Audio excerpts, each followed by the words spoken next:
Monte en voiture. Je veux épouser Sarah. Tu n'en sais encore rien. Si, je suis sûr. Non, tu n'en sais rien. Arrêtez! Ça suffit, poussez-vous! Kent! Papa! T'as perdu la tête? C'est à cause de Timmy. Je ne veux pas le savoir. T'as pas à attaquer les gens comme ça. Ouais, mais ça aurait dû être moi sur le terrain. Faudrait être à la hauteur! Papa? Va-t'en, Jonathan. Clark n'arrivait plus à contrôler ses émotions. Pour éviter de blesser Jonathan dans un accès de colère, il a dirigé sa vision thermique contre sa propre main. Papa? Il faut qu'on rentre à la maison. De retour à la maison, il a raconté ce qui s'était passé à sa femme. Waouh, encore un accès de colère. Là, c'était différent.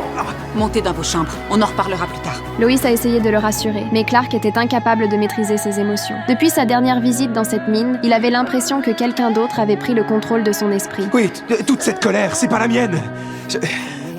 Depuis que j'y suis allé, je me sens acculé et agressé, mais c'est pas moi. Sam savait que si Superman perdait le contrôle, les conséquences seraient catastrophiques. Il lui a ordonné de rester à la maison et a envoyé une équipe enquêter à sa place. Mais pendant cette attente, Superman est devenu de plus en plus anxieux. Il avait peur de perdre connaissance et de provoquer des dégâts. Loïs s'est approché pour le réconforter. Mais à cet instant, Superman a été frappé par une violente douleur à la tête. Clark? M'approche pas, m'approche pas! Ça vient de s'échapper. J'appelle John Henry. Il pourra pas l'arrêter.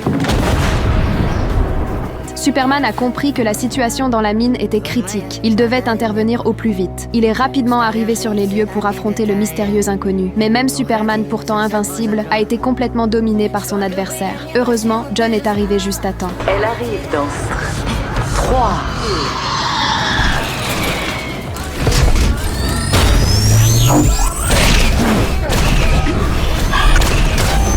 John a été projeté au loin d'un seul coup de poing, mais il a réussi à offrir quelques secondes de répit à Superman. Ce à quoi il ne s'attendait pas, c'est que sous le casque endommagé du mystérieux inconnu se cachait un visage exactement identique au sien.